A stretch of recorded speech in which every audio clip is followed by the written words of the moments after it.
YouTube. Hello, hi. It is Unnecessary Roughness. Watch us, like us. We're breaking down the schedule of the national title contenders today. We're talking a bunch of bullshit. Transfer portal. We're all entering it. Enjoy, like, subscribe, everything. Actually, don't. Just don't do it this time. Echoes sound weird. There's like an extra I guess little. echoes do sound weird. Yeah. It's like really high pitched. Echoes are crazy if you think about it.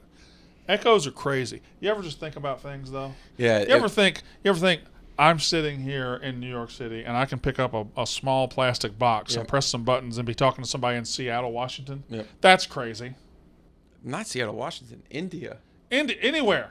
The fact that I could be talking to somebody across the street. How do they get? I don't know. In 4K pristine from a football game in Alabama, zoomed in on a 18-year-old quarterback, and then it's in on my TV in 5 seconds. I don't know. I don't know how it works. I don't like it. I don't know how any of this works. I don't know how any of this works at all.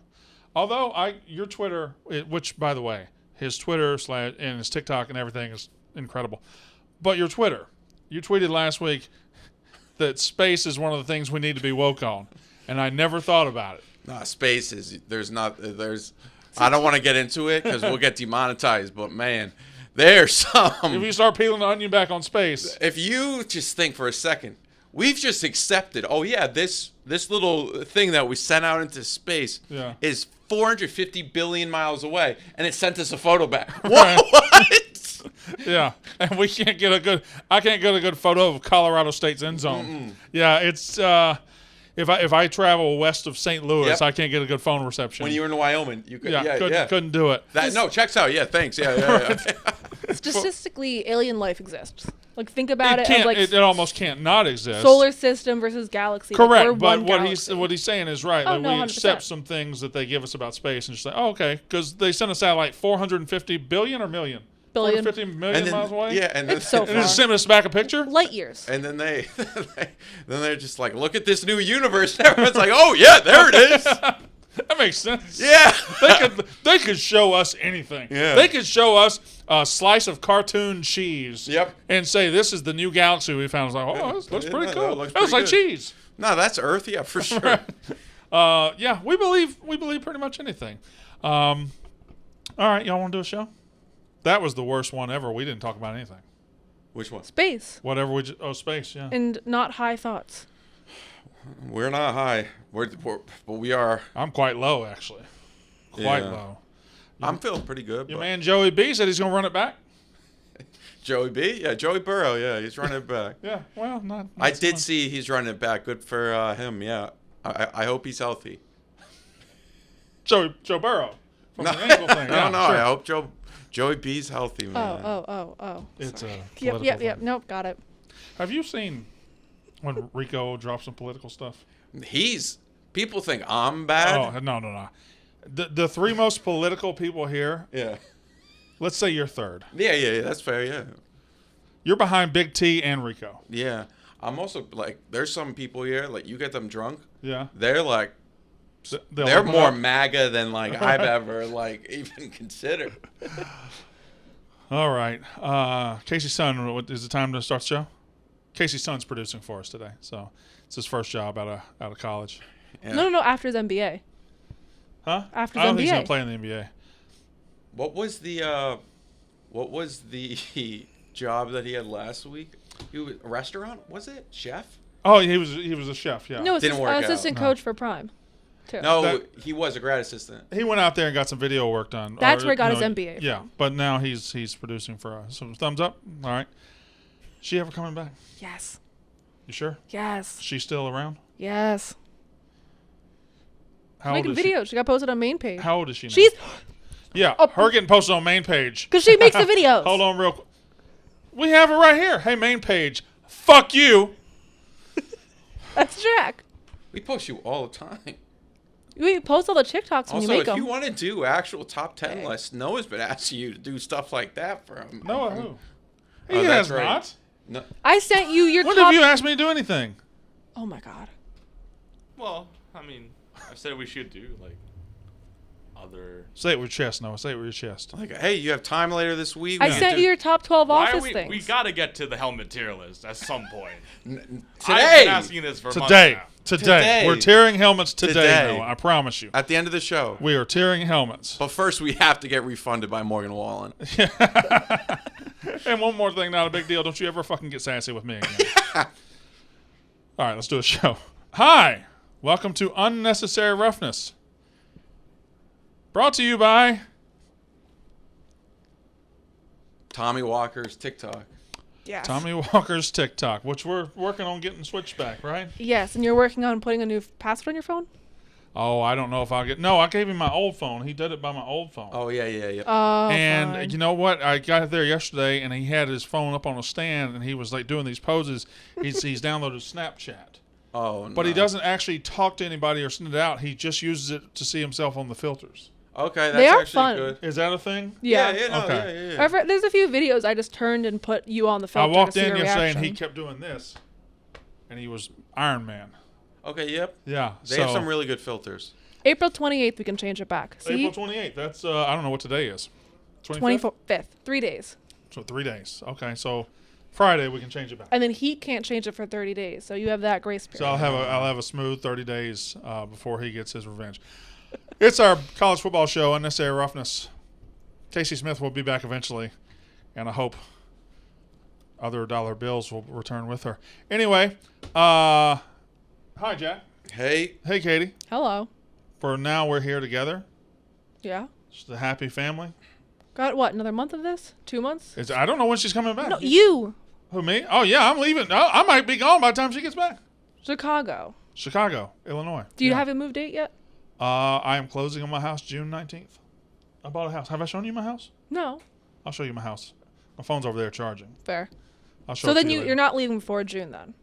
No. June 1st. June 19th is my closing date. So hopefully I'll be moving in by July 1st. Cool. So we have at least probably about a month of all four in studio. I'll say this. I think I said it last week.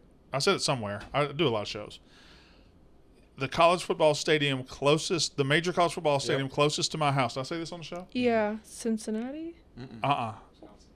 Wisconsin. I did say it on the show. Okay. There's a easy cross. It's not Northwestern. It's Wisconsin. So, it's probably Northwestern if I'm thinking about it because it's in Evanston, right? Yeah. Yeah. Yeah, that's probably not far from my house. But I'm actually looking forward to when we're up here. We're in this kind of in a cave as far as college football goes. If I wanted to get in the car and go to a college football game, where's my closest big one? Rutgers, I guess, 45 minutes. But then after that, Maryland, 3 hours away. Well, Army. Power 5. Yeah. Maryland. Penn State, 4 hours away, maybe. Mm-hmm. I mean, it's Pittsburgh's not a little really, bit further. not really any great options as far as that. Now, when I'm in Chicago, I can go an hour from the house. I'm at Wisconsin. I can go to Northwestern. Notre Dame's not that far away. Michigan isn't too terribly far away. We're 3 hours away. So I'll have options. Purdue is not far away. I'll have options of where to go and see some Big Ten. I might become Big Ten Brandon. I haven't decided, but I might become Big Ten Brandon. Interesting. I might just change the whole dynamic. Are you gonna like a team, root for everyone's downfall? Big Ten Brandon is just like SEC Brandon, just not quite as good. Just not quite as good. Almost. Almost. And some years it'll seem like it's as good, but just not quite there to the level. It's very close. Oh, it's so close. And there's sometimes people are like, man, Big Ten Brandon's really running up on SEC Brandon. And then we get to playoff season, you realize, Big Ten Brandon ain't he. He ain't it. He ain't it at all. He's not it. I just have to. I quit my coverage every year at conference championship week. Yeah. That's And it. then you Done. focus on basketball, and then March rolls around, and then it's Same like, thing wait, happens. yeah, what's going on here? Same thing happens. All right. So on today's show, we got some news, and we actually have pretty thick little docket of news here. Yep. Today. Yeah. I don't know why I did this because these are all my schedules I printed out. But I have several. I have 6 news items, which in the off season, that's a lot. Yeah, Oh, yeah. There's a chat where we share college football, and I think it was yesterday I was just like Who's stuff in. Who's part of the college football chat? Social people. It's Jack, me, Travi. Ebo, and Travi. There's nothing that goes on in that chat. You can be added. Well, I don't want to be added to that chat at all. And We don't even talk. No, it's just content. Travi's the Alabama fan, everybody, who's been on the show before. Multiple times. I know it's April and the season's 5 months away. Insufferable already? No, you can tell. I don't think he's going to have the same juice this year. I think he's going through the motions. Wow. I'm starting to going through the motions. I'm starting to look around at my football fans here. The Penn State guy got a little pep in his step. He always does, I think. Well, he's just a generally positive guy. That's very true. Yeah. He I like that guy. Yeah. We've said since the get-go we've liked him. Oh yeah. My Ohio State guys, they're not 100% sure either. They're like, we got to see him throw the ball. We think it's going to be good, but let's just wait and see. Do you know their quarterback yet? Not really, no. Because Devin got hurt. Yeah. And then, but my Alabama guy, I'm not sure he's coming in this season full of piss and vinegar like he always does. And our Tennessee guy, Big T. I'm not sure my Alabama guy is going to be wearing a shirt this August says with a 4-team playoff bracket. Alabama already filled in, says see you in January. We'll make one for Georgia though.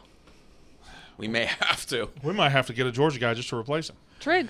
It stinks that we don't have, we haven't had somebody who's gone through the years at Georgia from as YouTube. Hello, hi. It is Unnecessary Roughness. Watch us, like us. We're breaking down the schedule of the national title contenders today. We're talking a bunch of bullshit. Transfer portal. We're all entering it. Enjoy, like, subscribe, everything. Actually, don't. Just don't do it this time. Okay. Here, or get them in here, and I can break them down, or I can let them celebrate. I just need one of everything. We need a Georgia fan. Well, we need a Georgia fan back. We need a Clemson fan. We need an Ole Miss fan because we have an LSU fan. We have LSU, yeah. And I could do without Ole Miss fans. And they couldn't afford to be there anyway, what with the Morgan Wallen thing. They literally have no money left. They spent it all at regular. All right, we're going to talk football. We're going to talk football. Have y'all seen this this tweet, this image going around the internet where it's an Ole Miss fan? I assume it's an Ole Miss fan because she did go to Rebel Rags. And I'm not going to hate on this person because they're an Ole Miss fan. Because this is the honest to God truth. I don't know if y'all have noticed it. I do. They're my rival, and I've always hated Ole Miss. But ever since I got here and in the last 4 years, I don't hate Ole Miss as much as I used to. I just don't. It's almost like I view Ole Miss and Mississippi State as us against the world now because I've been exposed to the world of Big Ten fans and Northeast fans and all these people. And now I'm like, if the enemy I knew back then, I kind of respect and like. I don't hate Ole Miss the way I did. I view it as our state against the rest of these sons of bitches. Okay, yep. That being said, Morgan Wallen was having a concert. Second straight night. Morgan Wallen was having a second straight concert at Vaught Hemingway Stadium at Ole Miss at Oxford Sunday night. He ended up having to cancel because officially he had voice problems. He had lost his voice. Now, he couldn't perform. Do people wonder if he just got really fall down drunk and wasn't able to perform? Sure, they wonder that. But I guess this was posted on Facebook, right? Yes. And I'm not going to call her name because I'm not trying to embarrass her at all. I in fact, her maiden name is my name. I could be related to this girl. But Morgan Wallen, since you're offering refunds, here is our itemized bill for you. Hotel, $560. All right, let's say that's 2 nights in Oxford. Oxford's a good town. Hotel, I'm going to go ahead and say that checks out. Gas, 2 tanks, $80. Seems like a small tank of gas. Small tank of gas. Really small. That you probably could have juiced it up right there. Tickets for $1,600. Here's my first problem. We're paying $400 to go watch Morgan Wallen? Outside. Outside? Is he this good? That should be front row seats in Madison Square Garden. That's not $1,600 for 4 tickets. That's New York City prices. That's New York City. That's not. She got to take it for a ride on those ticket prices. Now here is the one that just tore the internet up.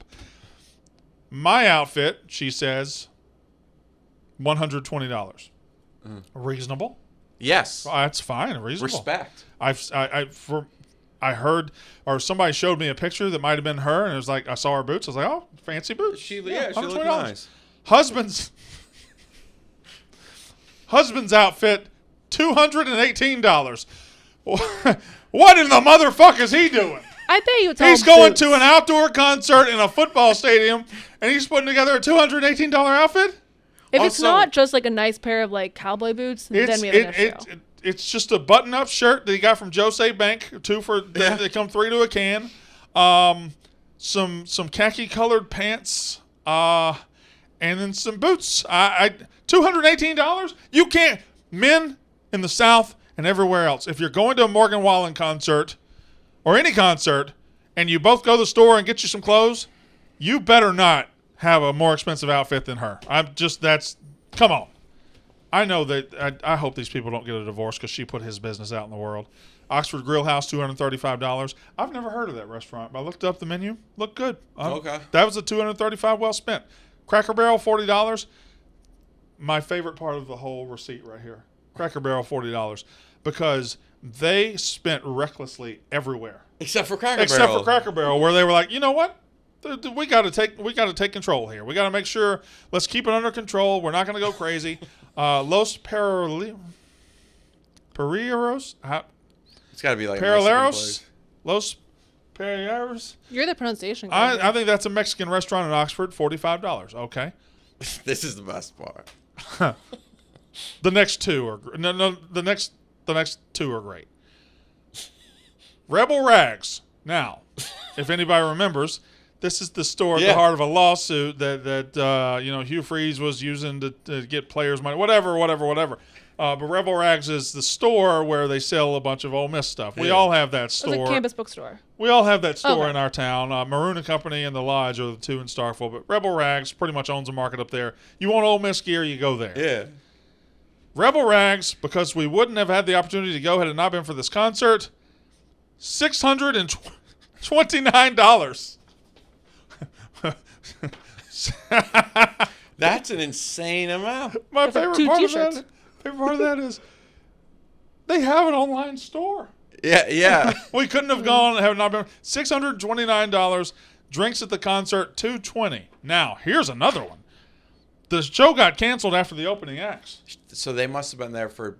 They had already spent $220. No, I was thinking that too, and I was like, man, they were drinking. But tickets for leads me to believe she itemized everything, including Everybody's drinks. No, last night's show. So she's asking for a refund for a show Morgan Wallen did. Wait, are you telling me you think she went to the concert Saturday night too? Yes, and that's why she had the chance to go to Oxford Grill House, Cracker Barrel, and Los Pereros. Okay. I mean, it does make sense. There's two outfits. Wait, if she saw a show, what's she mad about? There's two outfits and 4 tickets. Okay, well, no, there's only one outfit per person. 2 outfits, her outfit, husband's outfit, and 4 tickets. Well, and then drinks at the concert, $220. If But she's asking for money back for a show that he did. And then Morgan Wallen merch, $235. I don't know. Did you buy it for everybody in the extended family? No, for a grand total of $3,982. That was their entire tax return. Ma'am, listen. How many requests do you think that they got on Cash App? They got a lot. Her account's taken down on Cash App. She deleted it. Listen. Ma'am, I don't know you. I've been very respectful here. But the next time you have $3,982 set aside for you and your husband, go to Hawaii. Yes. Go somewhere nice. Go to Paris. Go somewhere nice. Don't go to a Morgan Wallen concert. Don't spend $300 on outfits to go sit outside in the rain. Listen. This thing took over the internet, and I've been a very good boy when it comes to Ole Miss. I've been a very good boy. Yep. This is one of my favorite things that's been out there ever. And then the last sentence is great too. My husband has gone with me to 2 concerts ever. So that makes it seem like she goes to a lot of concerts. Right. In the 17 years we've been together. Somehow I talked him into this one, and this shit happens. Well, maybe Mr. he's a very well, or maybe she is. She makes a lot of money, but she seems like if there's people that that spend their money on cruises in this country, there's people that spend their money going to football games in this country. This woman goes to concerts. Now I don't listen to country music, and we're gonna get to football. I promise you. I don't listen to current country music very much. I listen to Hardy because he's my boy. And I listen to his album. I know he was one of the opening acts. I know Morgan Wallen's this huge, big star. He's like the biggest thing going, right? What? Anybody ever listen to him? No. Yeah, he's good. Is he? Yeah. I'm not a country music fan. I like him. He's good. I need to be like at a football game. Otherwise, There is a persona behind him that almost precedes his arrival and skills, but like people love him, and He's also a friend of Caleb, a friend of Barstool. I think he may. It was Sunday conversation. He may be doing things with Barstool in the future. You never know. So I like Morgan Wallen. Yeah. All right, football time. I think this the school probably dominating the news right now, which I think we'll have to get it used to over the next 3 or 4 years. It's Deion Sanders in Colorado. Now, this thing is being framed 7 ways from Sunday. If you want to look at it one way, you can. If you want to look at it one way, you can. Whatever. I'm going to tell you the way I look at it.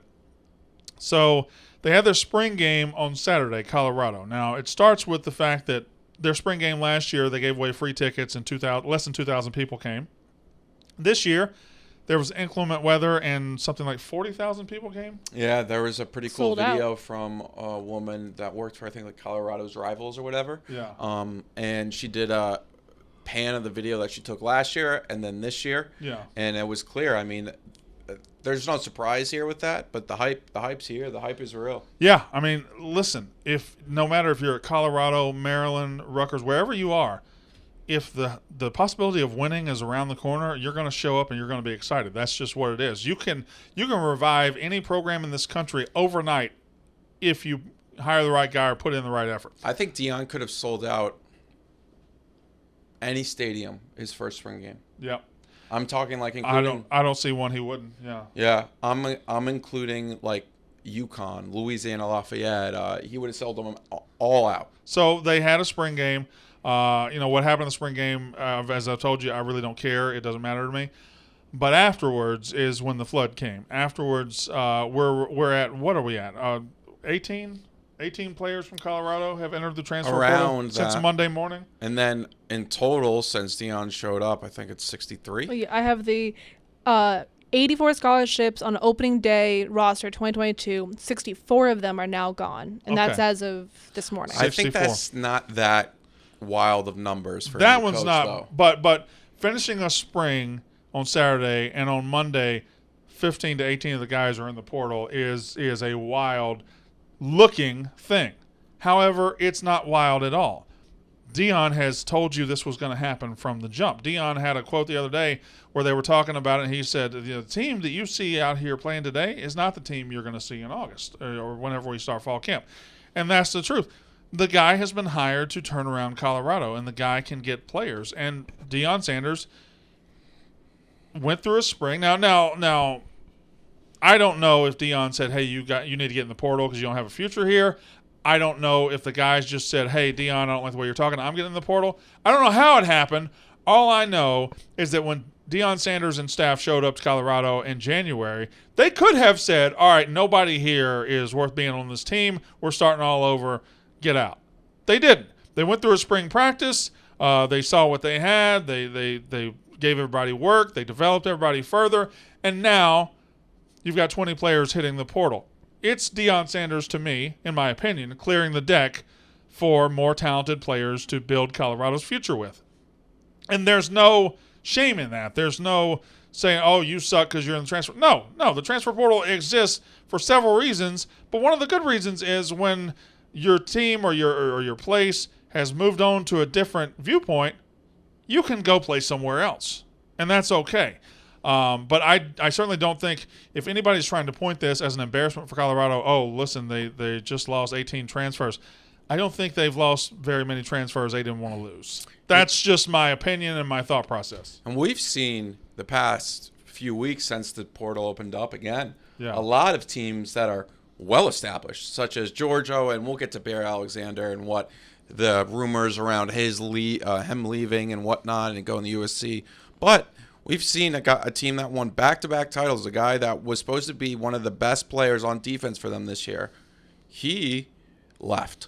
There's guys leaving left and right, and that's because players go through spring practice, they see their future, or they see their coaching staff, their new position coach, and they say, "I don't like this," and then they leave.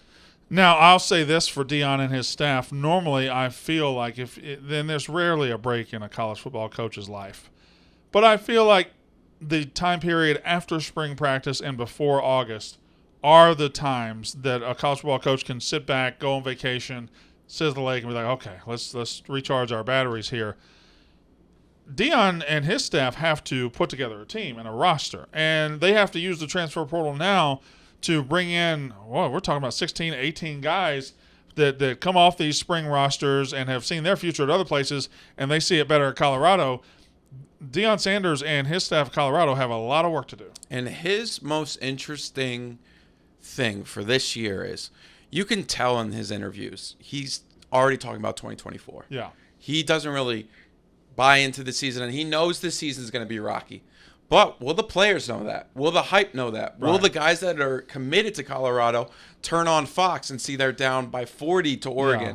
When he went to Jackson State, he won right away. I know he never won the big. The thing about that is, Jack, with his strengths, which is player acquisition. Yep, selling. And I'm sure he's got many strengths, but player acquisition was his number one strength at Jackson State. If you go to Jackson State and you start getting 4 and 5 stars, and you bring them down to Jackson State to compete against other rosters that don't have that, yeah, it's a different animal than when you go to Colorado and you get a bunch of 4 and 5 stars who now have to go play Utah and USC and Washington and Oregon, who have been doing the same exact thing, except they've been doing it for 80 years, 100 years, whatever. So that's how will we be looking at Deion in this time next year? We know it's going to be shaky. The people that are smart, such as us, know it's going to be shaky. We can't really judge off of year one. Yeah. But will the hype still be there? Will people still be checking in with Deion? Right. Will the recruits still be saying, hey, I want to go play with Deion when a 2-10 season happens? I think the spectacle of Deion Sanders is so strong and has been for 30-plus years.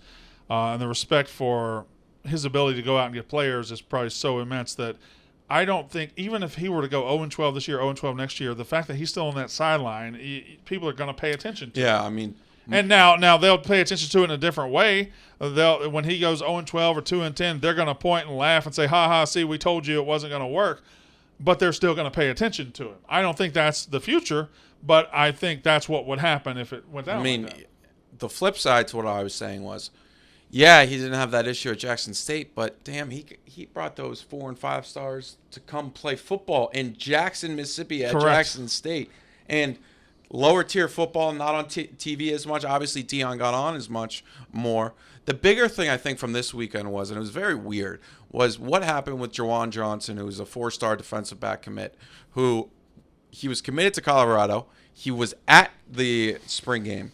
The day before he went to the spring game, he was in Colorado. He posts on Twitter or Instagram or something talking about like him on top of a mountain in Colorado, saying like, if you come from the bottom and you make it to the top, you see it a lot better. Like he was saying like glory to God, whatnot.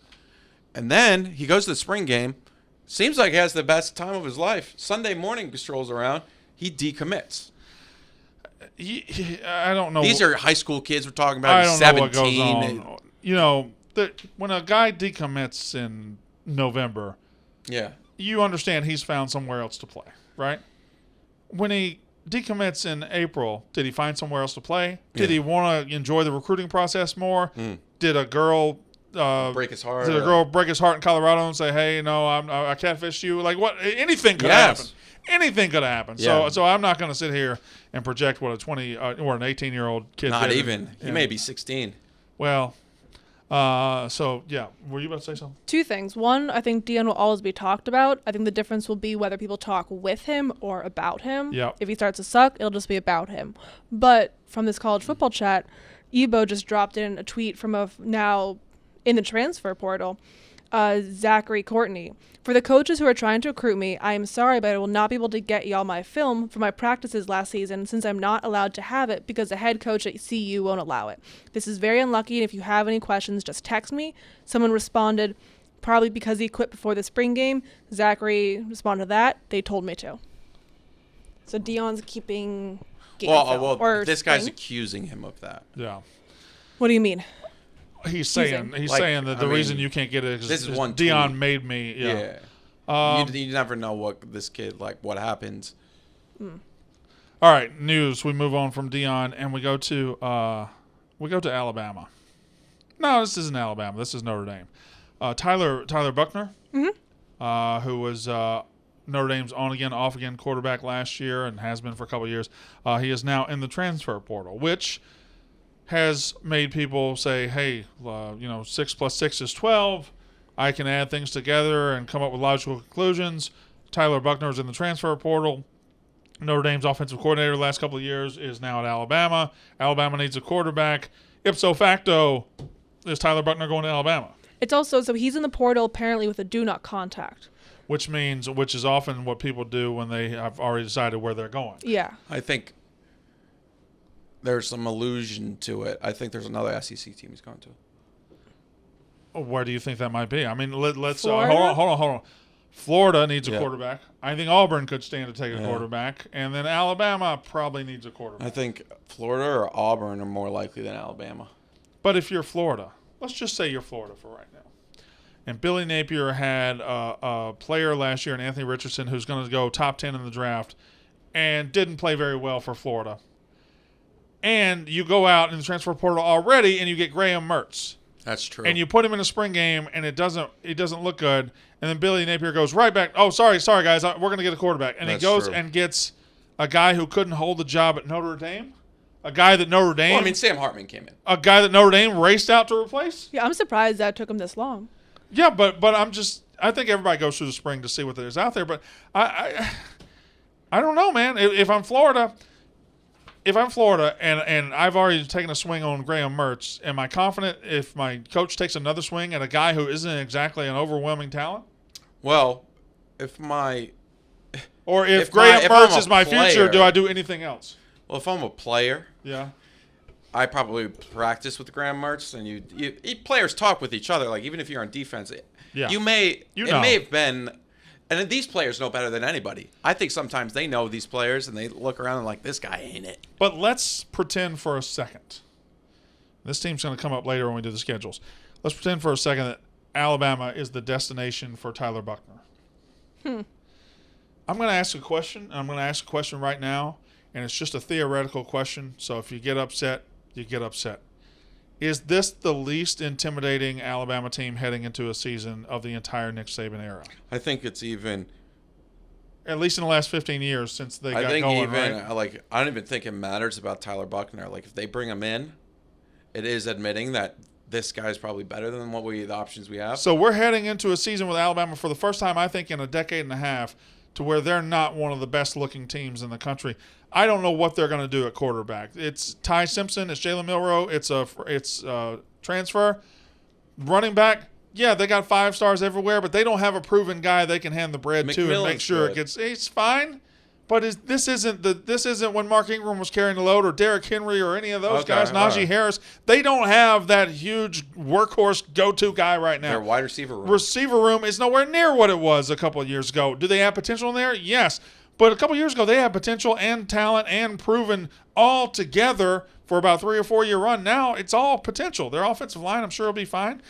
Defense, is this thing going to improve when you lose Will Anderson, when you lose certain guys? I know Kool-Aid McKinstry's in his 3rd year. I know you got Dallas Turner back.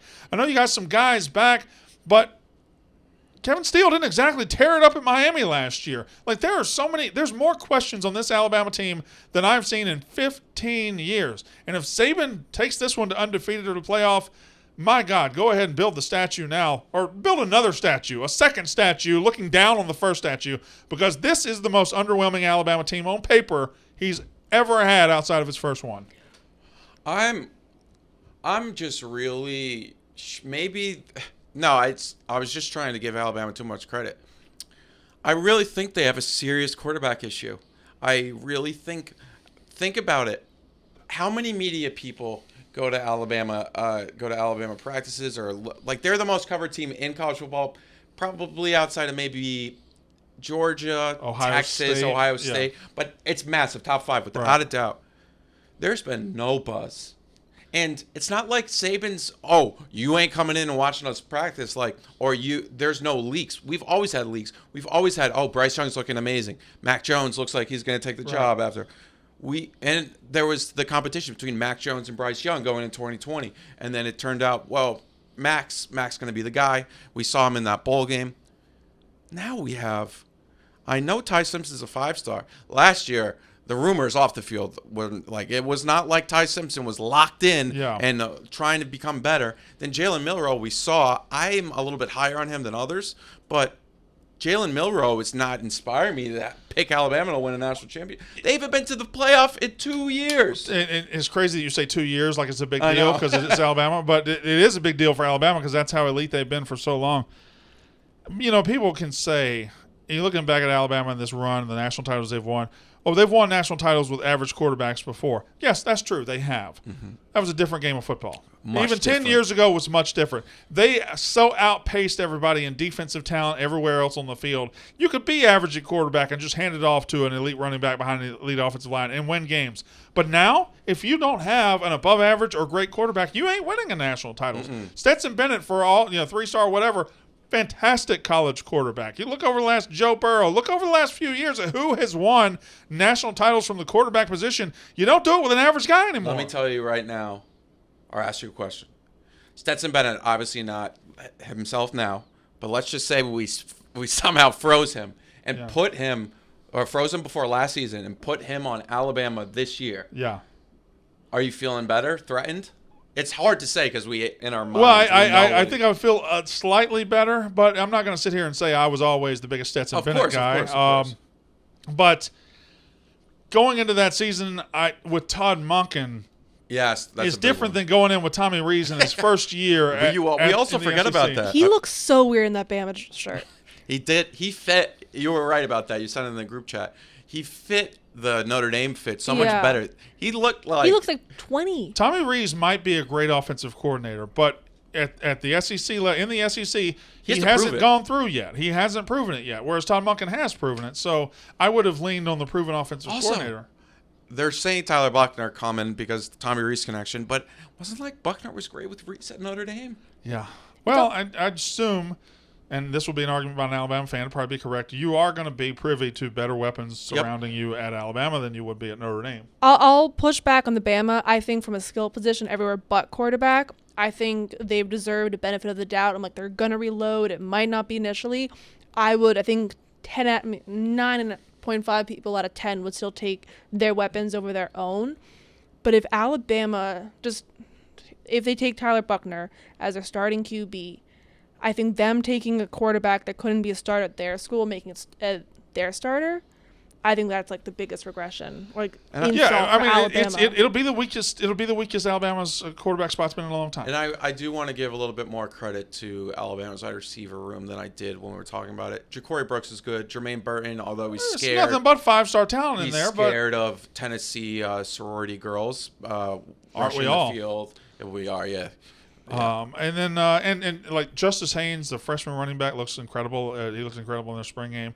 They got and Alabama's got probably the best freshman class that we've seen in the last 20 years. Like it's a really, really good freshman class outside of A&M's that now plays elsewhere. All right, let's move on. Greg Sankey, news item here. Greg Sankey, SEC Commissioner Greg Sankey, or should I say college football god Greg Sankey, because that's what I believe he thinks he's turned into.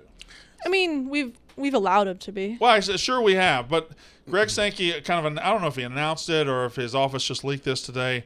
But he wrote about it. He's prepared. Oh, yeah, Greg Sankey's left hand. Greg Sankey is prepared to go to the next level when combating field stormings in the SEC. There previously, was it $250,000 or $500,000 fine? I think it's $250 at first, and if you do it a second time in the same season, it's $500. Huge fines for storming the field, but now he said no more.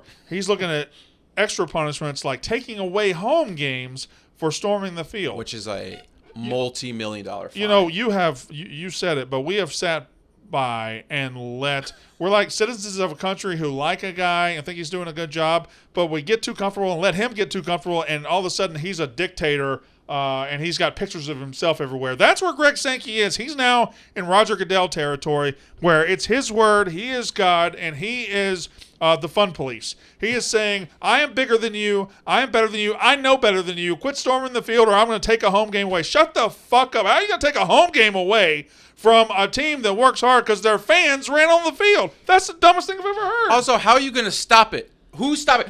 Have you seen the people? Maybe Greg Sankey hasn't seen it because he's not. He's not. He's up in his Sankey mobile. In the Sankey mobile and his nice little Iron Throne up top. But have you seen the people that try to prevent the kids running on the field? They are, and if you're one of them, I mean, no disrespect. Yeah. You probably don't get paid enough to put your body on the line. Well, you want me calling the National Guard? Greg it's like Sankey, videos when you see people stealing stuff. It's like I'm not paid enough to stop them. Greg Sankey, you've done a phenomenal job. You're the best commissioner I've probably ever seen. You're incredible. The SEC has grown. College football has grown because of you. You ain't a dictator.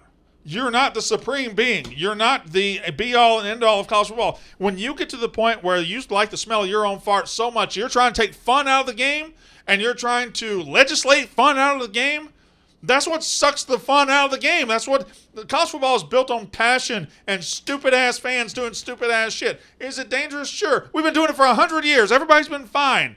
You are not the supreme god of college football. Relax, okay? Enjoy the fact that you're the SEC commissioner and stop trying to reverse 100 years of college football tradition and passion. And who are the people trying to get rid of this? Like, when Tennessee went on the field... Everybody just saying Greg Sankey. Yes, sir, Greg Sankey. But even the only... Nick Saban last year, after what the Jermaine Burton incident said, like, kind of brought up how it's the, it's kind of the great thing that you hold in your hand because you're so great. When you lose, people storm on the field, and it's a little bit dangerous. But these guys won in pads. They're bigger than everybody. Yeah.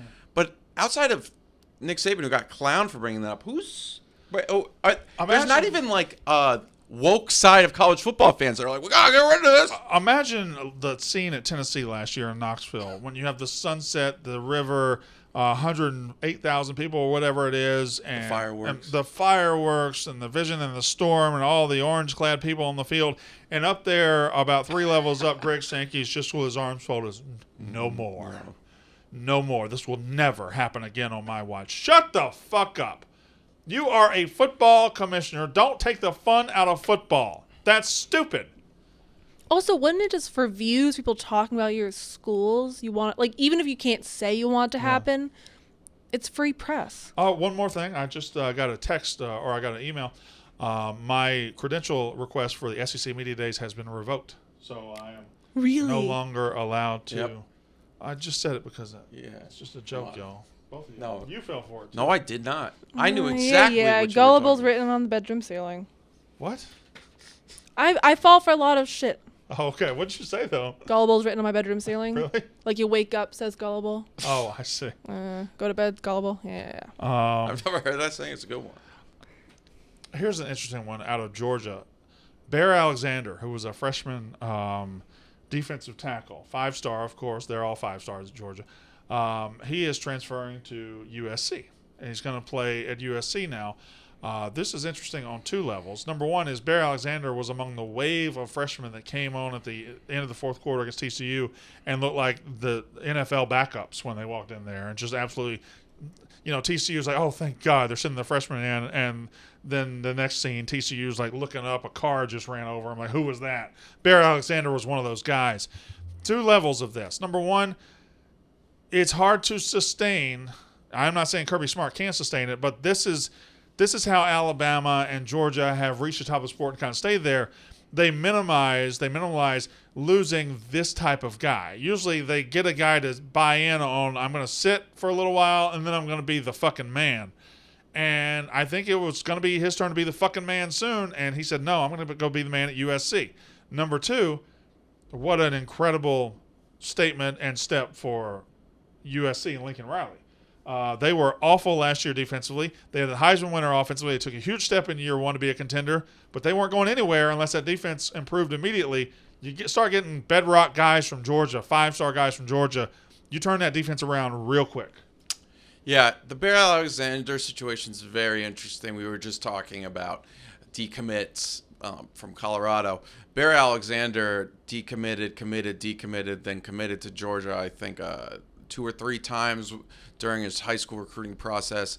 And from the quotes from some of the other defensive linemen at Georgia, it looks like they ain't going to miss him. But I do think everybody outside the defensive line room seem like they're going to miss him. Okay. So maybe those guys didn't get along with Bear or whatnot. I said this last week. It was with the quarterback names, but Bear Alexander is just a phenomenal defensive tackle name. Yeah. It's one of the best I've ever heard. He also has a Georgia tattoo on his bicep. And you funny. could say, oh, he must be from Georgia. Nah, he's from Florida. Barry Alexander does not sound like a USC defensive tackle. No. Doesn't sound like it at all. Sounds like SEC. a Georgia defensive tackle, yes. Oh, yes. 2 more things before we get to the schedule breakdown of national title contenders. You know, a lot of people complain that we talk about fan bases and Twitter fan bases too much. Well, skip the next 5 minutes because we're about to talk about a Twitter fan base. I have never in my life, I was shocked by in the 4 years of doing this show, experienced something like I experienced with a certain Twitter fan base this week. onslaught. Last week, 2 weeks ago now, Jack put out his top 10 most annoying fan bases on Twitter, and they went exactly how you thought they'd go. Was Oklahoma there? Yeah, they were number 1. Was Alabama there? Yeah. Was Tennessee there? Yeah. Everybody you think was going to be there was there. A team that wasn't there decided, I guess in the last week, said, you know what, we're making that list next year.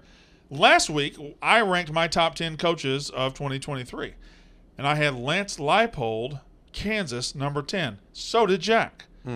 I didn't think anything more of it. I thought, okay, people will understand the fact that I don't think he's going to win a national championship, but the fact that he turned around Kansas so quickly tells me he's a great coach. Kansas State fans lost their motherfucking minds. I've never in my life, ever, have I gotten in a fight with a fan base over something I said about another team. Not once did I mention Kansas State. Not once did you mention Kansas State. And they showed up in droves. They showed up with their ass on their shoulders, so in their feelings. They just couldn't believe it. Lance Leipold, you can't believe it. He's the second best coach in Kansas. Just go. You don't know ball. You fucking hillbilly redneck. You piece of shit. Mississippi State will never win. Relax. I didn't say shit about you. And it was wave after wave after wave. And there was like, every Twitter fan base has colonels and lieutenants and guys. Yeah. So I think I ran afoul of like a colonel or something in the K-State Army. And then he's like, you fucking stupid redneck, you don't know ball. I blocked him. And then his next tweet was, oh, Stu Presidente, you see how soft he is? Yeah. You want to talk or not? Shit. Did you see that reaction? I was so shocked because sometimes we'll put out clips. They do really well. They're about fan bases we know get a lot of buzz. Yeah. And I know what you're saying. Oh, so you intentionally do? Yeah, we talk about the teams that a lot of people care about. That's how it works. But this one was, and I responded to you, the most surprised I've ever been about a tweet that got like 500,000 views on Unnecessary Roughness Twitter because I didn't really know they were built like that. I didn't even think. I was like, oh, hopefully this gets to Kansas' side of Twitter and people get involved, or maybe like a big-time Kansas blogger will retweet it. I sent it to the Kansas guy to talk about it. Didn't send it to Kansas State, didn't send it to anyone else. And then I just was like going through the plot. I was just like, where did these people come? It felt like a coordinated attack on somebody that, like, it wasn't even Kansas State fans. It was like somebody that hated you. Yeah. Like, he just. But they just got so mad. And we never mentioned the word Kansas State once. I didn't even think about that. Lance Leipold's doing a good job at Kansas, and I think he's a great coach. Nope, they weren't having that. They firebombed my house. It was crazy. It's up to 730,000 too. Views, right? Based on Kansas State fans mad that we praised Kansas's coach. How pathetic is that? I'm shocked. We've been in the weeds of college football Twitter for 4 years. Yeah. Oh, we know our way around the streets. We know the lieutenants. We shake hands at this point. Right. We almost respect them. We've been through some wars with you, but now we're like, you know what? We're like the families coming together. Right. But this was a new crew. It was like the crew out of New Jersey. We were like hanging out at the camp with the other lieutenants, the Oklahoma guy over here, the Texas guy over here, and all of a sudden, bows and arrows. Rebels. Right? Yeah, they came out of nowhere. We were like, who is that? And we all looked around at each other. We're all like, here. Who could be firing? Yeah, it's like, who? What? It was crazy. And then, I don't know, man. I've just never seen a fan base get that mad over something said nice about their rival. Even when you say, like, oh, Kirby's. I think Kansas State fans were more mad about you putting Lance Leipold number 10 than you put in Kirby Smart over Nick Saban. Bama fans being mad about Yeah, that. Bama fans were fine. They were like, okay, all right, that makes sense. Yeah, cool. Even I'll give them credit. Even Clemson fans took Dabo behind Harbaugh. They were like, well, yeah, whatever. That's fine. Kansas State fans, man, if we were doing it by a weekly basis, you would take the That cake. would be a cool Most annoying graph. fan base of the week. This week, just like, hey, here's the ranking, Oh, power you just ranking. Keep a top 5. We could Yeah. do it during the season. Yeah, it's not bad. We I get mean, a sponsor. Oklahoma's still preseason number 1. Oh yeah, no. Yeah. They're the subtweeting Texas us. of preseason rankings. We're putting them up there no matter what. And then Kansas State is Kansas State's probably ranked now. I think they're ranked. I think we got to kick UCF out. They got a big time transfer portal coming. They got a huge class, man. Did y'all see their spring game? It was something. They played full pad, 60 minutes. And listen, Kansas State, y'all got a good coach. No, y'all got a great coach. Great coach. Great coach. You won the Big 12. Who I have praised a lot on this show. You even said it in the when we were talking about it on the show. Yes, last week, saying we were talking about maybe Sonny Dykes, but they were like, well, then you maybe have to put Chris Kleiman above him, and then we were like, yeah, that's a good point. And lo and behold, it was. And then the Barstool Oklahoma State account puts out us talking about the Oklahoma 5-stars thing, and then the Oklahoma fans come out of nowhere and say, this podcast only talks about us to get clicks. We didn't even put it out. We didn't even put it out. Now, the NFL draft is in 2 nights, Thursday night, and we are sitting here, and there's buzz today in the city and elsewhere that Will Levis could be going number 1. And speaking as Barstool's college football podcast, I'm going to give our statement right now as a show. What? What the fuck? No. I'm not. No. When did this happen? When did you? Hold on. Time out. I am the Will Levis guy. No, you've never been the Will Levis Yes, guy. I am. I have a cramp in my foot. Will Levis has followed me on TikTok for a year. Oh I've talked to him. Oh my God! He's How's that a from reason? Connecticut. How is that a reason He's to love from Connecticut. You have never, ever, in the time that I have beaten him down, the time that I've said he's average or I've said he's not very good. Cook. You have never once said, "Oh, actually, Will Levis is good and I like him." You've never once said that. I let you cook. There's a difference. You never let me cook if you disagree with me. That's not true. Will Levis going number 1 in the draft is crazy. Okay, that's fair. I would take Bryce Young over him too, but I'm the biggest Will Levis guy out. I'd take C.J. Stroud too. Yeah, I guess that S2 cognition test. Man, really. Anthony Richardson and Will Levis are really going to go top 5 of the draft? Like that hasn't been a joke this whole time? It is crazy to think about, but I'm with it. Will Levis threw for 250 yards in his college career. Once. Bro, did you see that team? And that might not be true. Did you see that team that went out without Will Levis in the bowl game? They couldn't even move the ball. God bless Will Levis. I'm not saying they were a great team around him, especially the second year. But the first year, he had a first-round pick at receiver. Yep. Wan'Dale Robinson was great, and he still threw over 200 yards once in the SEC play. All right. That's all right. Who do you think? You think he's going to be number 1 pick? No. Bryce Young? Yes, I still think it would be Bryce. Listen, as a college football guy, I think all these guys. I could hit him up on TikTok. I think Bryce Young was a terrific college football player. I think C.J. Stroud was a terrific college football player. I think Anthony Richardson and Will Levis both played college football. I don't think any of these 4 are slam dunk NFL big-time quarterbacks. I think this might be a year we look back 5 years and say, there just wasn't a guy in that class. By the way, on Thursday night, one of the plays they're going to show you of Anthony Richardson. Yeah. His biggest highlight was the big long run, right? No, well, that was a 2-point conversion. They'll make it seem like he threw a touchdown. He did. It was for 2 points. Oh, the one where he spins around. They're going to play that, and I want you to tell your friends, folks, that's a 2-point conversion. Did you know that? Yeah. And then your friend who watches more NFL than you, or more NFL than college football, will be like, wait, what? So you could see. No, really if that friend is like talking himself into Anthony Richardson, he's like, well, we have 2-point conversions in the NFL. That is true. We got to do those too, so that's fine. Would you rather take Will Levis or Anthony Richardson? I'd rather take Will Levis. I think he at least has played in a pro-style offense and has played and has been asked to do pro-style things. I think he has a classic pro build. The tools, I see why they like the tools. 6'4", rocket arm. I see why they like the tools. Anthony Richardson, the accuracy issues are just so problematic. I don't know how you fix those. He's one of, I think, the biggest risks. Like, you have Huge to really, risk. They're both risky. I think Will Levis is less. I think Anthony he's like the safe. I think Anthony may have a higher upside too. Like you're No, saying, 100%. yeah. I think he's the biggest difference between ceiling and floor. Well, he's the most athletic quarterback to ever test at the combine. Yeah, no, that's he's insane. a verifiable fact. He's insane. All right, you ready to get to? So we have taken the top, or at least this is how I did it. I took the top 12, what I think national title contenders are in 2023. And I want to look at their schedule and see who's got the easiest road, who's got a certain road, who is going to have a hard road, whose schedule is going to get in the way of a potential. And I got two teams I think a schedule is going to get in the way and going to stop them from being a national title contender. Okay. You want me to start with those? Yeah. I'm going to start with those. And ironically, they're connected.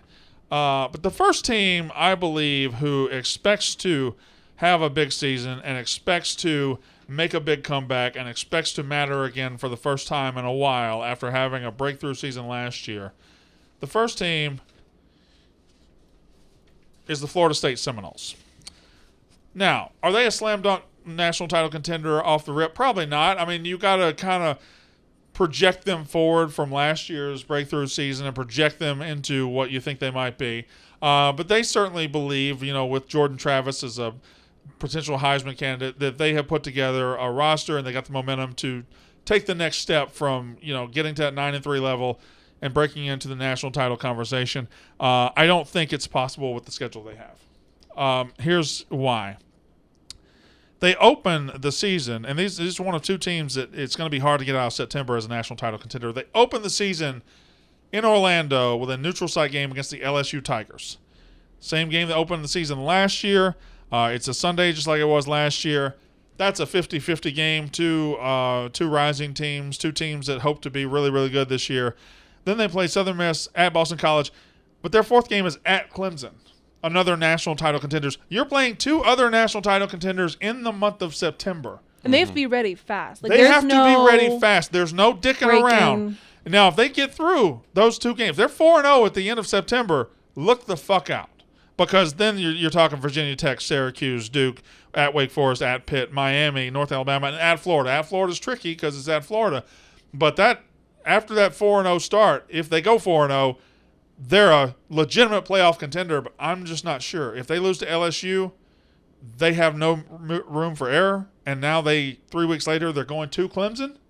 The schedule might get in their way before they get out of the block. On the other hand, say they lose in a close game to LSU and then win out. They'll be fine. They'll be fine. Yeah. If they beat LSU and lose to Clemson and win out, they'll be fine. You're not out of it until you lose twice. Yeah. So when I look at your schedule and I can find two sure losses or two kind of sure losses. And then that game at Pitt on November 4th is not easy. Oh, well, no, and at Wake Forest probably isn't going to be easy. But it's certainly their most difficult bites of the food are early in the meal. And but then I know we're lower on Florida, but at Florida's no joke. Yeah. And especially if it's Florida State's looking at a college football playoff berth if they win this game in the ACC championship.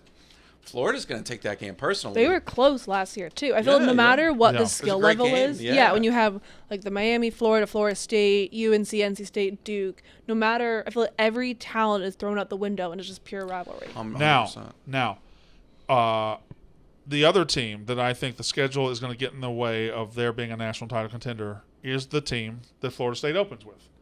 It's the LSU Tigers. I believe we look back at LSU last year and look at them more favorably than we should. They went 6-2 and they won the West, but the SEC West was as weak as it has been in over a decade last year. They beat Alabama, and that's great. They still lost to Florida State. They lost to A&M. They lost some games. They were okay. They were okay, but they weren't a typical SEC West champ. Now we look forward this year. They got their quarterback back. We think, they're the West favorite with Alabama. They can win the national title. Again, like Florida State, they have a potential loss on the schedule to start with, and it's more of a potential loss for them because they got to go to Orlando to do it. They have a road game basically at Florida State to open the season. If they lose that, your margin for error is gone. And if your margin for error is gone In the SEC, it's in tough. the SEC, you've got road trips to Mississippi State. I'll give you that win. I'll just give it to you right now. But then you got at Ole Miss, which is not going to be easy for you at all. And then November 4th at Alabama. They're coming After you beat them at your place last year, you got to go to Tuscaloosa. So if you have no margin for error and you have at Alabama, I'm sorry. If I'm whittling down national title contenders, I'm starting with the sure losses first. And I don't think you're walking in Tuscaloosa and beating them this year. So I think LSU's schedule really jumps in the way of them being good. Now, 100%. if they were to get through Alabama, right? Let's say they beat Alabama or they beat Florida State or they beat both. Their last 3 games are Florida at home, Georgia State at home, Texas A&M at home. Their last road game is Saturday, November 4th with 3 weeks, a full month left in the season. So it's backloaded, though. If they're not sharp at the beginning, they're going to fall by the wayside early. Now, which national titles? Now, how are you going to do this? No, I was going to go, let's just start at Ohio State. Okay, let's just start at Ohio State. They're number 1 in the FPI, right? Yep.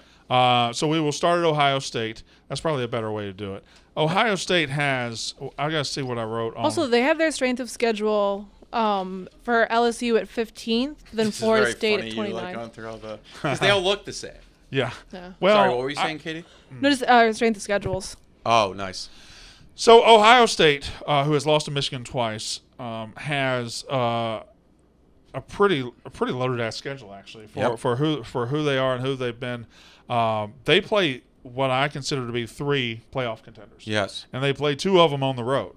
They play September 23rd at Notre Dame. And rest assured, with Sam Hartman at quarterback, Notre Dame, they were average last year. I think they're a playoff contender this year. I think they're that good.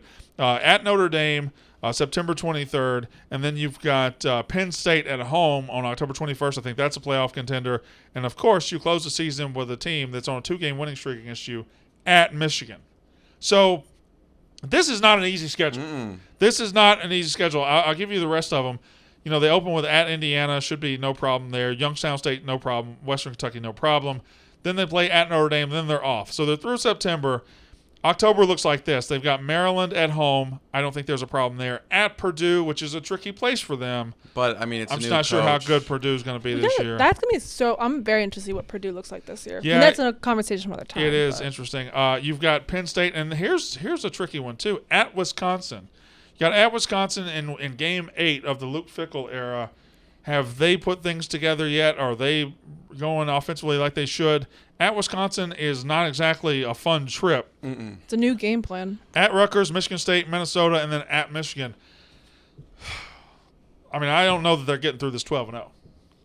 I feel confident saying they're not getting through this 12-0. No, yeah, because, I mean, if you just look at it from a probability perspective, there's a lot of potential slip-ups.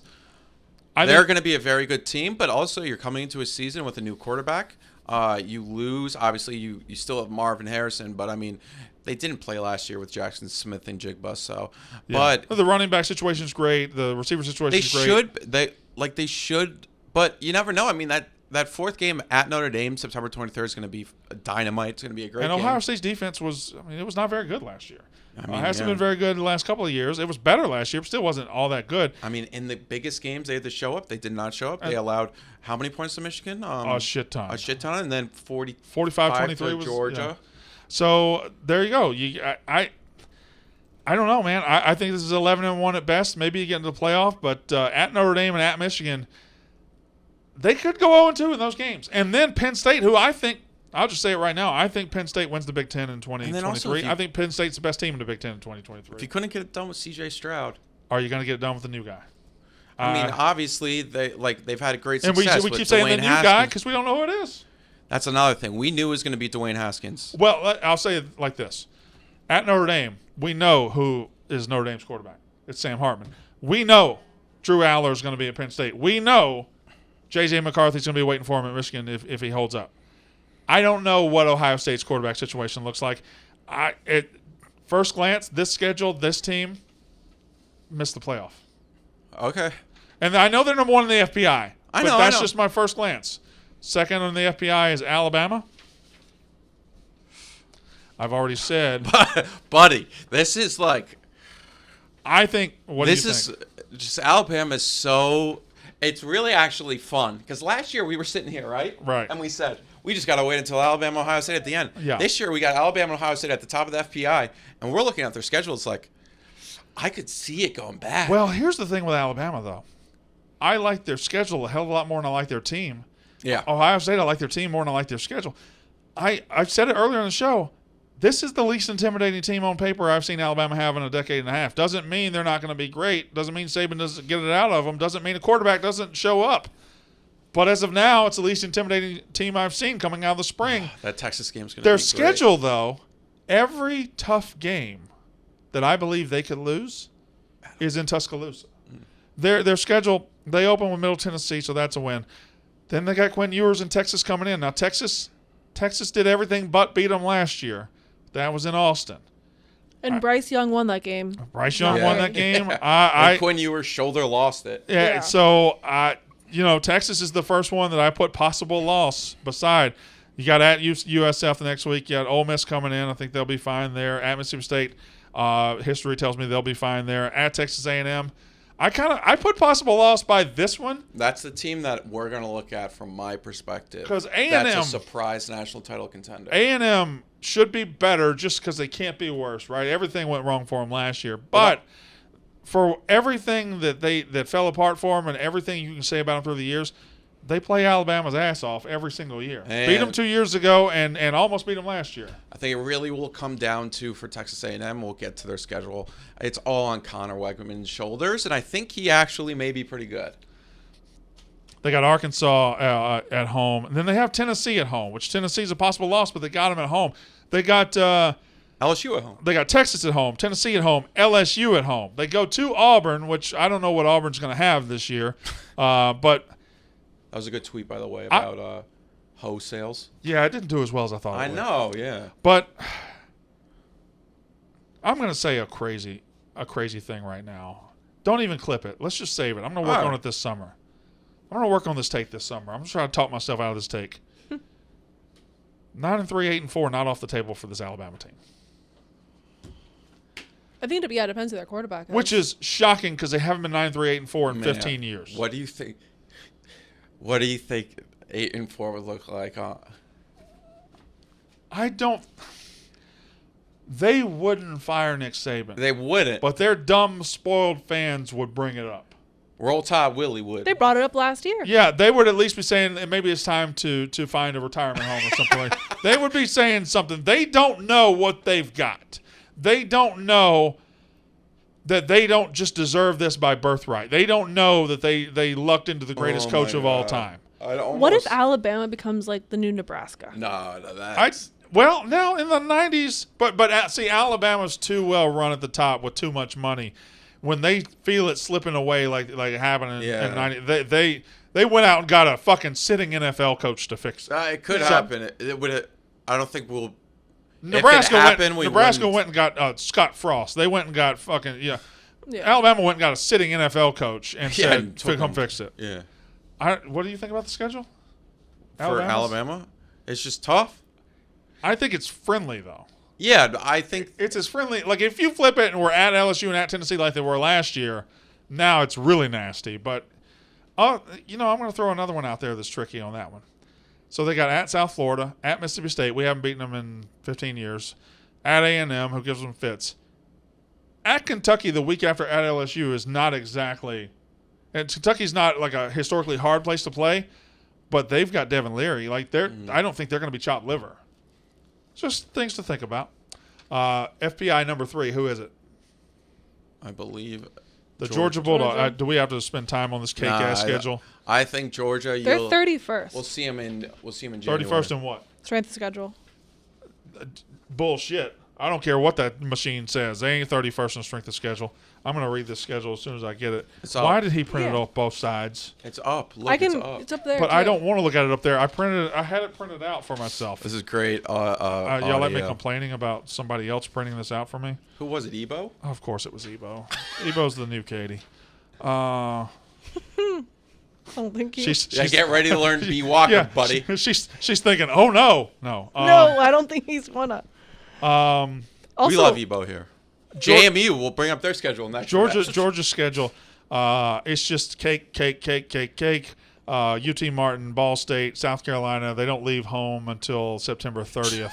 UAB. So they're 4-0. They go to Auburn. They're 5-0. They got Kentucky at home. They're 6-0. They got Vandy on the road. They're 7-0. Florida and off week. They got Florida and Jacksonville. They're 8-0. They got Missouri at home. They're 9-0. They got Ole Miss at home. They're 10-0.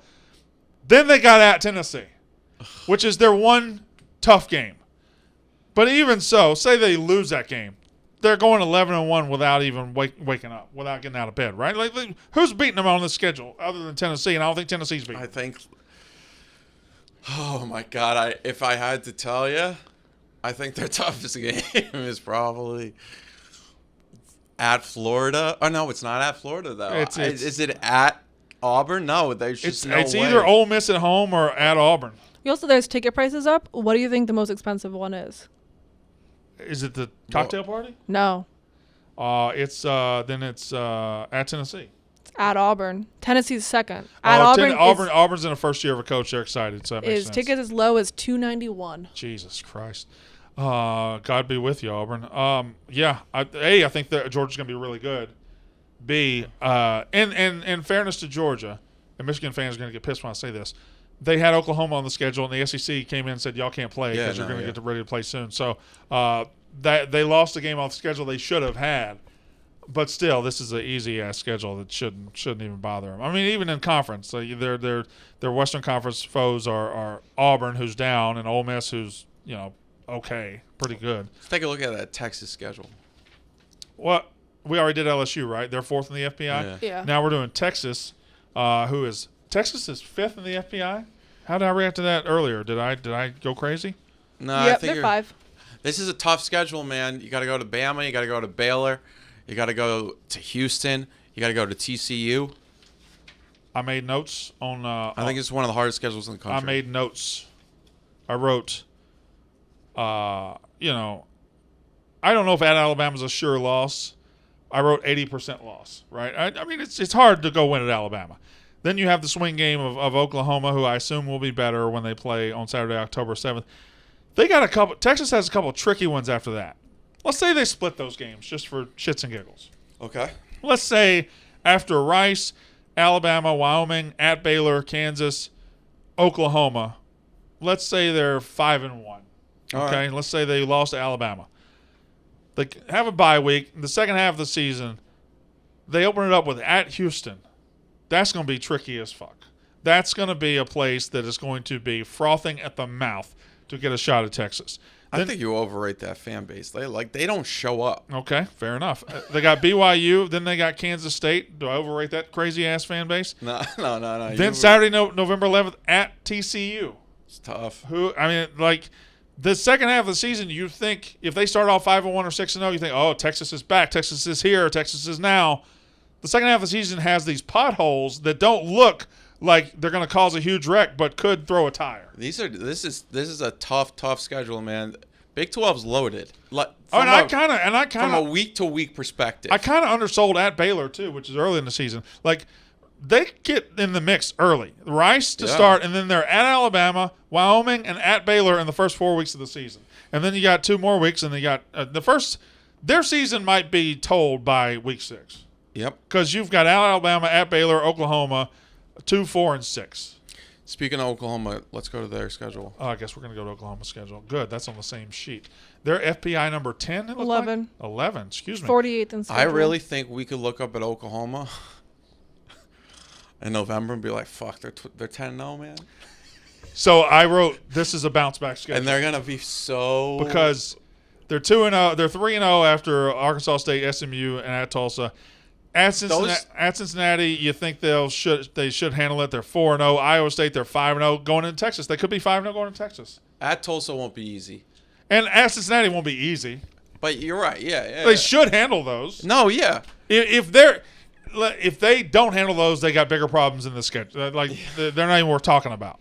So let's say they're 5-1 coming off a loss to Texas. They got UCF at Kansas. At Oklahoma State. At Oklahoma State in back-to-back weeks. West Virginia at BYU. That's 3 out of 4 weeks. At Kansas, at Oklahoma State, at BYU. Is this the last year for Bedlam, or is that next? It should be this year, right? This year, yeah. Yeah, because it's their last This is year. their last year, which is crazy to think about. Same with OU Texas, right? Or that depending on the pod. Well, they'll They'll probably play. They'll play. definitely Yeah. play. So there's. I mean, I'm with you, Jack. But here's the thing. We're gonna learn a lot. I think this is the biggest difference in what a schedule could be. Could I look up in November in BYU week and be like, oh, they're 10-0 going to BYU? I think I could. Or are they 9-1 going to BYU? Yeah, I could. Could I also look up and they're 5-5? I think I could do that too. That'd be crazy. It'd be. But you're not. I see what you're saying. Texas at Kansas, and people are going to laugh again. Kansas is returning more people than anybody in this country. Kansas is And they taking were good steps. last year. They were pretty good. At Kansas will be tough for Oklahoma. At Oklahoma State will be tough for Oklahoma. At BYU will be tough for Oklahoma. Like, these are facts. That's the coldest game that Oklahoma has. Actually, they probably had some crazy games, like maybe that Kansas game. They were probably pretty cold. But that at BYU elevation, they're gonna be like, you know what? Maybe SEC is a little bit easier. Well, they've got. I mean, Oklahoma's got a weird year where they're going places they ain't never been, like Cincinnati, Provo. Like, they ain't never been to Cincinnati and Provo, to my knowledge. All right, let's go with. Let's go back to the FPI, and we go to Michigan. Michigan, who is 6th in the FPI. I wrote we don't have to worry about this schedule. This is a 2-game schedule. This is a 2-game schedule. You don't even think Nebraska could Every time you think Nebraska could do something, they don't. You're right. It's a 2-game schedule. This is a 2-game schedule. Scratch off everything above November 11th, and then scratch out November 18th. It's at Penn State and versus Ohio State. That tells the tale of the Michigan Wolverines in 2023. They're going to open by beating East Carolina and UNLV and Bowling Green 3-0 because they don't schedule outside of conference worth of shit because they're pussies. Then they got Rutgers. They're cruising. At Nebraska, is it tricky? Sure. Are they going to overwhelm them with one of the best pairs of running backs in the country and a good quarterback? Yeah, they're going to beat them. At Minnesota, same thing. Indiana, same thing. At Michigan State, same thing. Versus Purdue, same thing. Same thing. They're Tricky, just gonna not tough. run for. You're gonna look up. You're gonna think, this running back has 180 yards. This running back has 150. My God, they're running all over these teams. And then they go to Penn State and they play Ohio State at the end. It's a 2-game schedule. A 1-1 gets you in the playoff. 2-0 gets you in the playoff. 0-2, which is not impossible, gets you out of the playoff. I think 10-2 is the floor, 12-0 is the ceiling, and they're gonna land somewhere in there. J.J. McCarthy's legacy will be written in those 2 games, I think. He's sneaky getting into one of those guys that's been around a while. And if you don't win now, when are you? Maybe Michigan even looks into the portal for a quarterback. Let's skip forward a little bit in the FPI. Let's just do USC. Well, I was going to skip forward because I got Penn State on this sheet. You want me to do USC? Fine, I'll look. No, don't do Penn State. No, fine. Hold on. Oh my God! Look at this guy. Children. I had Penn State in my hand, Katie. In my hand, I had. All right, here we go. Oh, you can play with your printed out sheet. The leg cramps back. Are you drinking enough water? No, you're definitely not. I'm never drinking enough water. No, I blame you. First, you lose all of our advertisers. Then you lose the hydration in my knee. All right, USC. What did I write down? I wrote down 5 of 6 of October 14th and November 18th. That's their season. I don't know that we know what USC is going to look like fully yet because they're still adding in the transfer portal. They added Bear Alexander. They've got Caleb Williams, the Heisman Trophy winner. I'm assuming they're going to average 45 to 50 points a game because that's what Lincoln Riley does. Can they hold people to 25 to 30 instead of 35 to 40? That's the question. I looked at this schedule at first. I said, oh, good, no Utah. They should be fine. And then there's Utah. So they open with a 4-0, a 5-0 stretch, a 6-0 stretch. They open with San Jose State, Nevada, Stanford, Arizona State, Colorado, Arizona. If USC is worth their salt, on October 7th, they go 6-0. And if they don't, they shouldn't be discussed here anyway. Yep. Now, they've got maybe the most competitive back half of the season of any national title contender on this schedule. I think so. Their 6 games, their back half of their schedule is the most loaded back half of anybody we've talked about. They started on October 14th on the road at Notre Dame. Again, Sam Hartman. Again, I think they're a national title contender. After Notre Dame, which I assume is going to take a lot out of them, They get to come home and face a team that is just railroading them recently, Utah. They get to face that physical-ass team. What happens if they lose for the third time in a row? To Utah? Yeah. Well, they're not a national title contender if that happens, because I don't think they're running the schedule regardless. Like the conversation around Lincoln Riley. Oh, I think you begin to get this is a soft program and will remain soft. If you lose 3 times in 2 years to Utah with your big acquisition and your Heisman Trophy winning quarterback, if you lose 3 times in 2 years to a tougher team, you officially are just not tough enough to win at this level and in national title capacity. So after Notre Dame and Utah, they've got at Cal, should be fine there. Come home, and they finish with this: Washington on November 4th, at Oregon November 11th, UCLA at home on November 18th. That ain't friendly at all. No. Obviously they'll be much better than Cal. They'll be double-digit favorites. But going Utah, then have to go to Cal, then you come back home to Washington, then that Oregon game. I would challenge you. What is their bye week technically Thanksgiving? I think it's the end, yeah. I would challenge you to go out and find a tougher 5 out of 6 stretch than at Notre Dame, Utah, Washington, Oregon, UCLA. That's very, very hard. Also, they run 9 weeks straight against the Pac-12 minus Stanford, but you put in Notre Dame instead, which makes it harder without a break. Let me put it in these terms, okay? If they don't improve dramatically on defense, starting October 14th, they're going to face these quarterbacks: Sam Hartman, Cam Rising, Michael Penix Jr., Bo Nix, potentially Dante Moore at UCLA or whoever they run out there. That's a hell of a run to end the season. If Alex Grinch, that secondary better be figured out. This schedule might keep me from putting them in the playoff in the preseason. That's tough. It's not even about not letting people score points. It's about letting Caleb actually get off the field and not get injured. Yeah, it's about protecting him. It's about doing all these things. And you mentioned that. Am I certain I can get 14 games injury-free out of Caleb Williams? Because he had a lot of dings towards the end. So we'll see.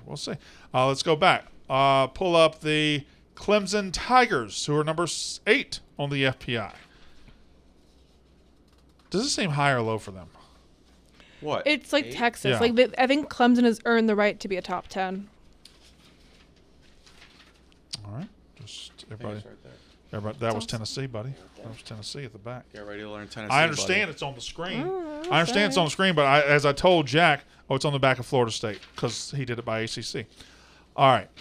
Now, I wrote this at the top of Clemson's schedule: A+ playoff schedule. Yes. A+ playoffs. This might be the friendliest and best schedule to build a playoff team in this country because it's tough in the right spots. It has home games in the right spots.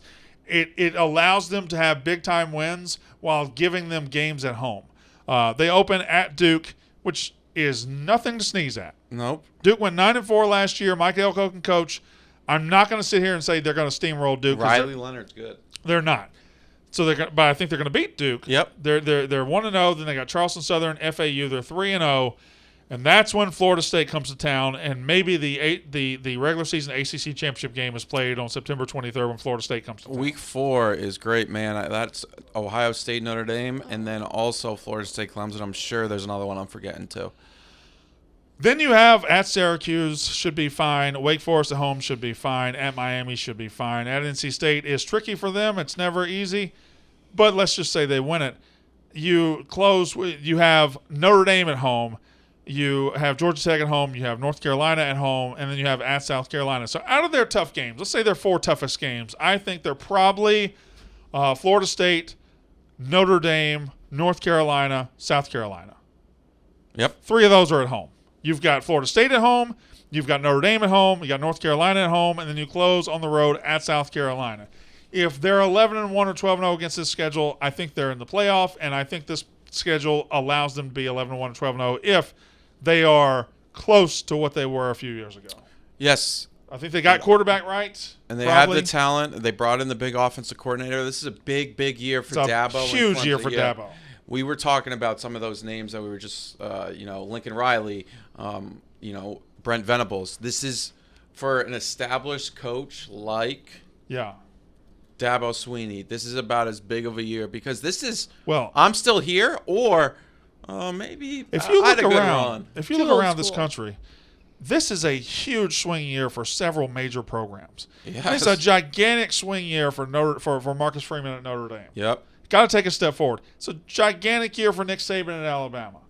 Not to say he has to prove anything, but I think he himself would say he has to prove something he doesn't miss the playoff 3 years in a row. No. Stop the bleeding. It's a gigantic year for Clemson. Like they've missed the playoff 2 years in a row. They're not quite elite anymore, but they've got a chance to be elite. They're kind of being forgotten about. They went last year 11-3, but they were more 11-2. They lost the bowl game. But people forgot about them. Like, they wasn't like, Clemson, And then it's a gigantic year for Oklahoma to bounce back and try to pull the iron out of the fire there. So that's 4 of the top 8 programs in the country. And then, Texas, this is a big one for Sark, too. All right, pull out, and let's see what other schedule we got here. I've done Notre Dame. Did I do Notre Dame? No. I didn't And do Notre this Dame. one is crazy. This schedule, I wrote, just tell me what I wrote on the top of Notre Dame's schedule. Can't make playoff. Cannot make playoff. Cannot make playoff. If they're improved, and they were 9-4 last year, they had the embarrassing losses, but then they closed with a decent win against South Carolina. They had the win over Clemson. If they're improved with Sam Hartman, you assume they're going to be. I don't think the schedule allows them to get to the playoff. I think this is one of the craziest 4-week runs in the country. So they start off. State. Oh, you go ahead. Ohio State. At Duke, at Louisville, who just brought in Jeff Brom, and they were not an awful team. Like, you couldn't walk into Louisville last year and expect to win. Yeah. Then versus USC. Hold on now. Stretch that out to 6.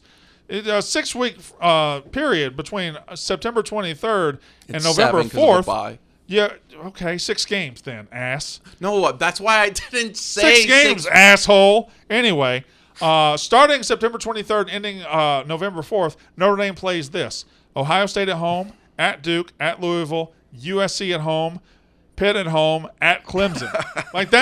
There's nothing to sneeze at there. I don't think that Pitt, Duke, and Louisville are in the same category as the other 3, but I think they're good enough that you can't sleepwalk. Like, you still have to be on playing your game if they're easy slip-ups. Going to sound crazy. I don't know.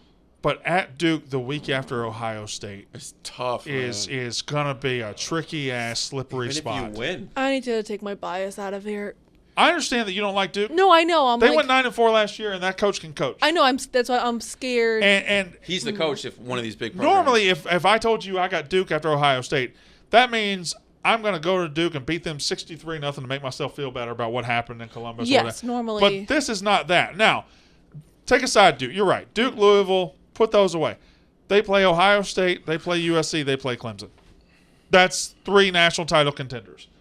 I got to go at least 2-1 to get to the playoff. And without losing at NC State, without slipping up at Duke, without slipping up somewhere else, I don't think Notre Dame can do it, man. I don't think Notre Dame can do it. I didn't realize they play Wake Forest. Sam Hartman's going to play his whole team. No, it'll be fun. We got any more? I wanted to look at... I got Penn State. Yeah, and I wanted to look at Oregon and Washington's as well. Okay, and let's make sure. Okay, so that's Alabama, LSU. We did both of those, right? Yeah. Ohio State, Notre Dame did both of those. Okay. Have we done Penn State?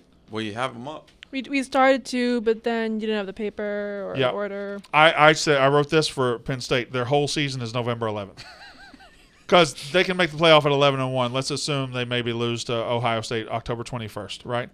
They're going to open with a win over West Virginia, beat Delaware, at Illinois, Iowa at home, at Northwestern. We're 5-0. Y'all better not pull no dumb shit and have the whiteout versus Iowa September 23rd. You've got UMass, or 6-0. Now we're at 6-0. We're at Ohio State. Let's just, for sake of argument, say they're now 6-1. 7-1 after Indiana, 8-1 after Maryland, and that's when Michigan comes to town. Veterans Day, my wedding anniversary. Michigan against Penn State. I'm going to say it right now. That might be the biggest game of the season in college football. We're designed to say, and we're trained to say it's Ohio State, Michigan, right? But that might be the biggest game of the year in college football. Somebody's coming out of there a national title contender, and somebody's just coming out of there. Somebody's going home a loser. Somebody's going home sad. What if it goes to overtime? I think both could make the playoff. Field goal. So that brings an interesting wrinkle here that could happen this year. Especially if Ohio State's down, Penn State beats them. But that brings in an interesting wrinkle this year. Is it crazy to think that Michigan goes to Penn State and loses, that Penn State goes to Ohio State and loses, that Ohio State goes to Michigan and loses, and then you have 3 11-1 teams? We almost had that. I think that was a scenario. I think they all get knocked out instead of all make it. No. Somebody's making it because somebody has to win the Big Ten. Yeah, someone's making it. Somebody's making it. But then, fine. But then with the Big Ten, you're not going to have 11-1 all I think the more interesting thing is, let's just say that came true. It is a crazy thing to think about. 3 teams finishing 11-1. Let's say that happened. 11-1, 11-1, 11-1. One becomes 12-1 because they win the conference. If they're all 3, Michigan, Ohio State, Penn State, 11-1, and 2 of them make the playoff and 1 doesn't, who would be out? I assume it wouldn't be Ohio State because they would have a win over Notre Dame. I think it's going to be just Penn State based on recency bias with Michigan, Ohio State, and TV ratings. It's a crazy thing to think about, and this is not to. Penn State also has a game at Michigan State, and we're assuming they're going to be better than they were last year. At least, are we assuming that? For who? Michigan State. Yeah, they should be. That'll be a tough game. All right, whose schedule do you want to say? Washington, Oregon, I think. He said let's Washington, go to Oklahoma. We did that. We haven't done Oklahoma. We did Oklahoma. We did. Yeah, we did Oklahoma. I have my notes. Come on, man. Jesus Christ. Oklahoma. Do Oregon because they're like top 15 FPI. So Portland State at Texas Tech, Hawaii, Colorado, Stanford, Washington. I'm 5-0 going into Washington. At Washington, I think Washington wins that game. I think Washington's going to be fantastic this year. I'm really interested to see how Bo Nix looks without Kenny Dillingham, who obviously was a great offensive mind. Obviously, Lanning is more of a defensive-minded coach, and maybe Bo really made a step, but it could go wrong for Oregon. Can I say something? Yeah. The photo of Bo Nix right there. Yeah? Very, very tan. No. No, do not say He's that. super tan. What is that picture? Oh, I thought you were saying he was like doing blackface. He looks like. What is that picture? Is that a real picture? Or Yeah, is that that's computerized? It's also probably so small. Was he a baked potato? Nah, he's so tan. Why is he so tan? Oregon, outdoors. What do you mean Oregon? I don't know. Why is he so tan? When did he get that tan? He's always been a little like Ken doll type. Yeah. I guess, but he's Yes, that's- bronze. All right, that's up. All right, so Or do you think that? I think they lose at Washington. But listen, Oregon boils down to this: 3 games at Washington, at Utah, USC at home. Right? What about? Do you think that Dillingham will know all the Bo Nix issues? So for Arizona State, they're gonna have it. Could I just don't think Arizona State has the. They're not ready. They're not ready. Yeah. And look, listen, there are teams in that league that are going to be better than people think. Arizona's going to improve this year. They're going to be better than people think. Oregon State ain't easy. DJ. So anyway, I'm tired of doing schedules. Can we not do anymore? I think we're Yeah, that's fine. too far on time for the helmets. Do we have enough time? You bitch. Next week. You ran out of time. Noah, she did it. I know you bitched us out. He built an entirely new database this week. I'm fighting for it. I'm saying. No, he coded it. He coded the whole thing. Yeah. He went out. He flew to every college football program in the country. He has the helmets in his backpack. Took pictures of their helmets in their stadiums just for this. Noah, I'm sorry, buddy. We talk too much. Next week. I swear to God. I swear to God, Noah. Notice I didn't swear anything. I just said I swear to God. See that? Yeah. See how He's too nice. He's too nice for you. All right, y'all ready to get out of here? That was a good show. I liked it. Just get in the mix, get in the mood. You can only do so many schedules at once. I felt it too. Oh yeah, we ran out of gas. Yeah, no, we were going well though. We were going well, but then all of a sudden it just becomes like it's still spring ball time. Like we're not in that mode yet. No, and you might be entering the transfer portal. Who knows what we look like next week? Yeah. So anyway, I got to talk with some coaches. With God. We got to work out his deal. By the way, the next time we are doing a podcast, all these guys will have new teams. Yeah. Because it closes. Can I promise you one thing right now? I will respect your decision. Okay, thank you. Next week, I think, don't you guys... Are you cheering for me? Oh, I would. You'll always. Okay. You'll always be a UR guy to me. Yes, thank you. All right. That's the biggest bullshit thing fans do. When they say, "Oh, I'm gonna always cheer for you, brother." No, you're not. As soon as he leaves your team, fuck that guy. Yeah, no, there's a bunch of UConn guys that transferred over the past week and this offseason. And, I mean, UConn's kind of a smaller program, of course, but, like, I'm not cheering for them. No, fuck them. If they leave my team, I hope they all one goes to get arrested. Michigan State. I think another one's going to go to JMU. Get out of here. You cannot be balling out for Ebo. All right. That's the show.